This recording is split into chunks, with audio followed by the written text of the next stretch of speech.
Breaking news, everyone, and apologies for the rough and ready video, but NEBOSH have just released a brand new sample for the NG2 practical project. Let me show you where to get it. This one is massively different to the previous one. So we go to the NEBOSH website, we go to qualifications, we go to certificates, and then we select the NEBOSH National General Certificate, this one here. Now, if you're an international student, pay attention.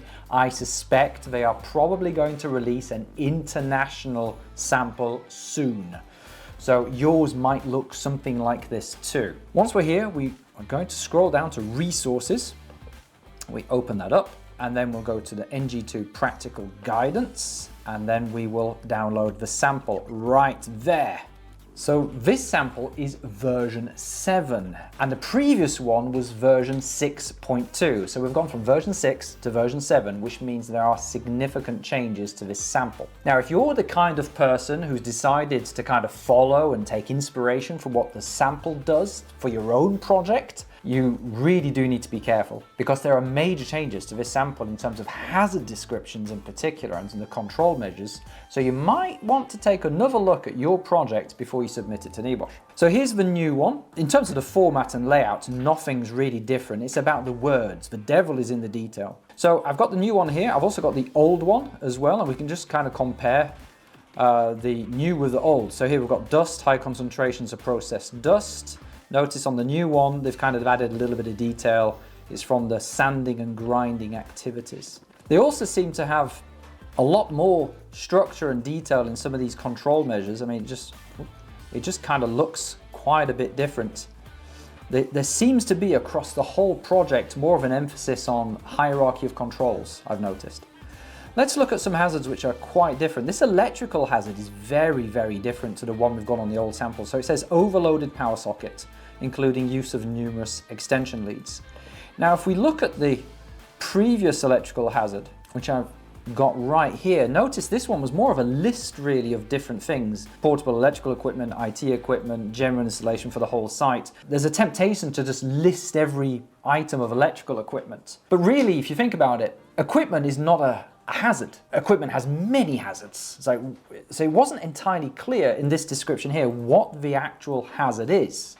It's hinting at electricity, but it's not making it very clear. Whereas this new hazard, this overloaded power sockets, this makes it abundantly clear with the overloaded. It's showing us the real potential for harm. This noise one's quite interesting too. They've written excessive noise from workshop activities. And if we look at the old one, that's all they wrote: excessive noise from workshop activities. But in this one, they've added a lot of detail. They've said the workshop is noisy at certain times. You have to raise your voice, shout, hold a conversation, etc. They've added a lot of detail kind of describing just kind of how loud this noise is. Really, what I'm seeing here is a trend where NEBOSH are really kind of explaining the potential for harm. They're explaining what is harmful about this thing. Hey, sorry to interrupt. If you're regretting your choice of course provider and you'd wish you studied with me instead, there's no problem. You can. Why don't you head over to Google right now and Google Compassa Rescue. Search for that and go to our rescue package. This is available for both international and national general certificate students. Perhaps your course is expired. Perhaps you've failed one of the assessments and you don't know what to do next. Perhaps you're just not happy with the level of teaching or support you're getting from your course provider. In that case, come check out the rescue package and click on Apply Now. We will offer you a very, very special discount so that you can get access to our full general certificate course with all of my tutor support, all of our mock exam support, NG2, IG2 project support, all of our video tutorials, study books, PDF guides. You will get everything that we offer to our own students. And then you will have a chance of joining us with some of the highest pass rates in the NEBOSH e-learning industry. Let's get back to the advice. This is very interesting. This slips and trips hazard. Spillages of oil and motor fuel in the workshop. Just the spillages and nothing else. If we look at the old one, they had a mixture of things. They said spillages of oil and motor fuel, obstructed walkways, trailing cables, etc. So in the old project, they were mixing the slip and the trip hazards together, which in a way doesn't really make sense because the incident is different. One's a slip, one's a trip, and the control measures are different. One's about spillage control and containment of liquids and drainage and slip resistant floors, and the other's about housekeeping and design of where cables go. So a little bit of a tip for you based on this. If we were to use this as some inspiration, it might make sense for you to separate your slip hazards from your trip hazards. Keep the slip hazards by themselves. This work at height hazard has changed. They say working around the unguarded inspection pit, whereas the previous one just said working in and around the inspection pit, which for me always kind of sounded more like an activity. It wasn't entirely clear what the work at height hazard was there, but now they've made it abundantly clear they're working around the unguarded inspection pit. There's an open edge, basically. There's no guardrail to stop you from falling in. Here, NEBOSH have introduced a brand new hazard, manual handling, lifting and moving vehicle components. This wasn't at all available in the old project. We've got another new hazard here. We've got a workplace equipment and machinery hazard. Use of handheld grinding equipment, including angle grinder for the workshop tasks. Okay, so we've got two brand new hazards, which is kind of nice to see how NEBOSH would write those. All in all, I think this project has 14 hazards. So even if one or two of the hazards are a little bit vague, you should still have 10 good hazards to use. Let's take a look at some of the control measures, because one of the things I found really interesting is that none of these hazards are fully controlled. All of them have extra further controls. If you look at the old one, we'd had hazards like this where it said well-controlled risk, no further action required. We don't have that in the new one. And I think there's a danger there in that this new project will give you the impression that you must have further actions for all of your hazards. And I'm afraid, that's just not true. You can have hazards which are fully controlled like this. That's perfectly acceptable in the marking criteria. But it's interesting that this new one doesn't seem to have that. Each and every one of them has control measures. Now let's take a look at some of the control measures, because what I've noticed is that they seem to have added some extra ones in some situations, and there seems to be some emphasis on the hierarchy of controls, as in they're trying to eliminate things, trying to substitute, trying to engineer things out. So for example, this electrical one here, broadly speaking, all of these existing controls are the same, but in the old project it was well controlled. In the new project, they've decided to add in some more additional sockets here. So install additional sockets, ensuring there is an adequate number of sockets throughout the garage to eliminate, there you go, there's that use of the word eliminate, trying to eliminate the use of extension leads and overloading. Enhance existing training program to include the safe use of power sockets and extension leads. All right, here's another one. You've got a vehicle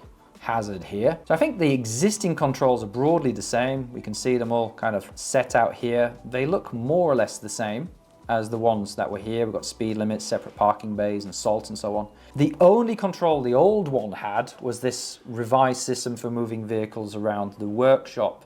One person pushes, another is seated at the steering wheel to make sure vehicle control is not lost. Okay, if we look at the new one, we've got loads of stuff. We've got implement a traffic management system to get a one-way system, training of the workers, designing the vehicle routes so there are no sharp or blind bends, marking the vehicle route, training a banksman, supervising the movements, making sure the traffic routes are wide, marking pedestrian only, vehicle only areas clearly. There's a lot of extra efforts gone there. I think maybe NEBOSH in their review have kind of realized that there was an insufficient number of controls for that particular hazard. So they're kind of showing you that we want more. We want you to eliminate, to design things, to substitute things, to engineer things out. We really want you to go so far as is reasonably practicable in controlling these risks. If we take a look at the manual handling hazard, there's something super interesting going on here.